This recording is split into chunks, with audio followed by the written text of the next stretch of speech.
Pernah terjadi itu aksi ngebom gereja. Pintunya kayu jati cuma gosong.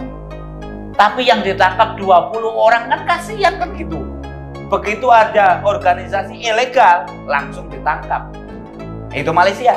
Indonesia nggak seperti itu. Makanya Muklas tak kasih tahu Indonesia jadi tempat persembunyian yang paling aman. Bahwa ini bukan misi negara Islam. Negara Islam bukan seperti itu.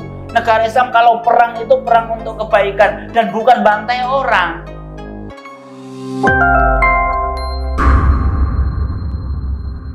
Ketika saya tidak setuju, akhirnya saya tetap ikut karena saya merasa kalah ilmu sama Muklas sebagai kakak saya.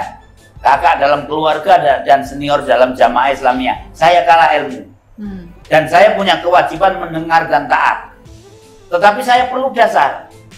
Perlu dasar tambahan. Kenapa kok saya ragu? Nah ini mulai sejak kita mempersiapkan. Iya, sejak kita mempersiapkan. Kenapa tuh ketika mempersiapkan banyak konsletnya? Kita itu banyak konsletnya ketika mempersiapkan pengeboman di Bali. Sampai meledak di kamar juga. Sampai kita itu diam-diaman, nggak senyum-senyuman di antara yang lain. Itu terjadi itu ya? Terjadi. Nah ini dasar yang saya kumpulkan. Nah makanya begitu bom ini sudah meledak, saya mendengar. Bahkan saya yang meledakkan di konsulat Amerika yang ada di Reno itu saya yang meledakkan pakai remote HP. Kemudian saya mendengar ledakan mobil besar ini, saya senyum saja nggak bisa. Apa yang terjadi? Kenapa? Ada kesedihan? Pada waktu itu saya rasakan kemungkinan karena ada keraguan saya. Sehingga walaupun misi ini berhasil karena sudah meledak kan berarti berhasil, tidak membawa efek kesenangan pada diri saya. Nah itu, hingga kemudian hari kembali ke Lamongan. Kemudian sebelum 1 bulan Amrozi sudah ditangkap oleh polisi. Tambah lagi dasar bahwa jihad ini yang kita lakukan di Bali ini tidak benar. Begitu Amrozi ketangkap, saya lapor ke Muklas. Apa yang dilakukan oleh Muklas ketika saya lapori? Dia mengatakan bahwa kalau begitu kita lari sendiri-sendiri. Ini nambah lagi dasar saya. Padahal harapan saya ini, kalau ini aksi ini benar, jihad yang benar, menurut Quran, hadis, menurut Allah dan Rasulnya, tentunya nggak begitu. Harapan saya itu Muklas memutuskan, ayo kita melawan. Kita susun kekuatan. Karena kita ditangkap polisi, ayo melawan polisi. Itu harapan saya.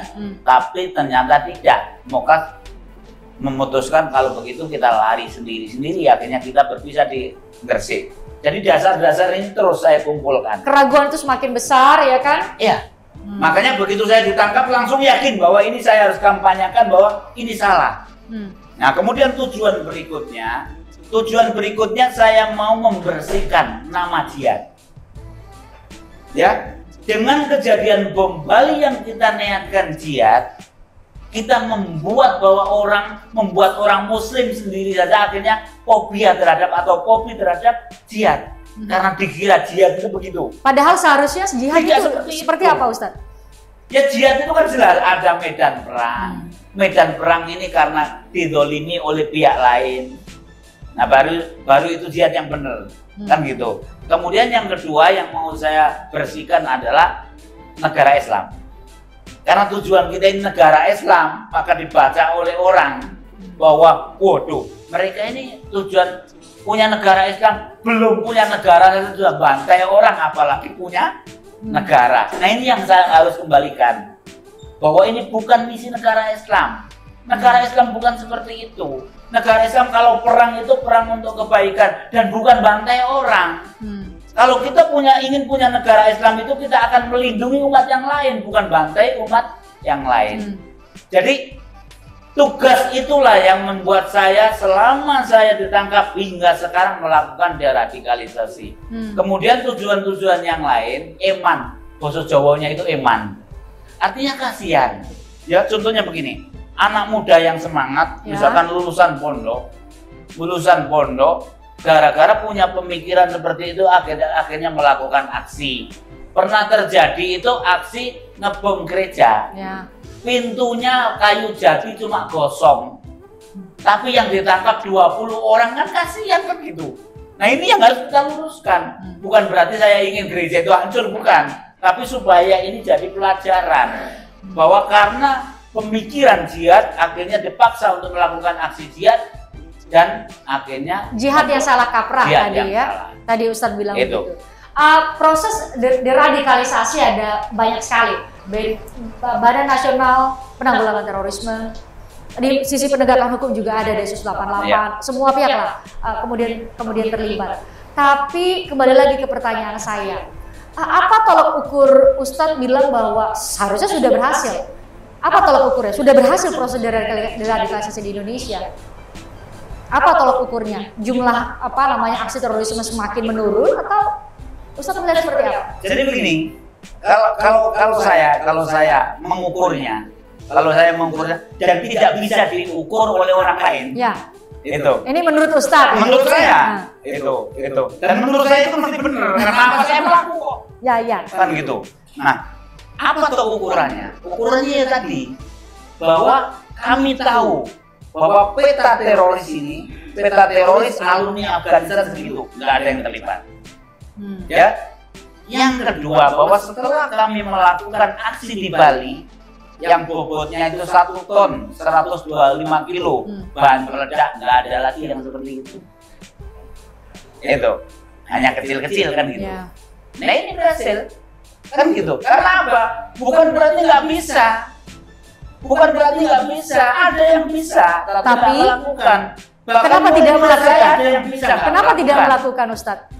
Yo karena berbeda pemikirannya. Jadi begini, yang terlibat melakukan aksi pengeboman itu oknum dari jamaah Islamiyah yang kami ini. Nah, ini harus clear, oknum ya, Ustadz ya. Oknum ini dimotori oleh Moklas sama Hambali. Moklas almarhum dieksekusi, Hambali masih di Guantanamo. Oknum 2 orang inilah yang akhirnya melibatkan kami sebagai junior mereka berdua melakukan beberapa aksi pengeboman. Nah yang lain-lain lalu Afghanistan kan banyak. Kenapa mereka tidak melakukan? Jadi sama-sama tujuannya ingin atau latar belakangnya adalah DI sama JI dan ingin mendirikan negara Islam tetapi dengan cara-cara yang berbeda. Makanya kami ini disalahkan oleh kawan-kawan kami sendiri. Gara-gara kalian melakukan aksi jihad yang salah, akhirnya jamaah Islamnya terbongkar habis kata mereka. Jadi kita ini di samping disalahkan orang umum sedunia, kita disalahkan kelompok sendiri pun kelompok melihatnya salah. Sendiri gara-gara kalian seperti ini akhirnya kan. Tapi Ustadz melihat upaya deradikalisasi di Indonesia dibanding dengan negara-negara lain, bahkan mantan kepala BNPT bilang hanya di Indonesia tampaknya ada aksi pengeboman, aksi membawa senjata apapun jenisnya ke lembaga penegak hukum. Ustadz melihat kenapa masih ada tumbuh radikalisme di Indonesia? Iya, jadi begini, Indonesia ini tidak bisa kita samakan dengan negara-negara lain. Kenapa Ustadz? Contohnya begini, misalkan tetangga kita, misalkan Malaysia atau Brunei Darussalam itu beda.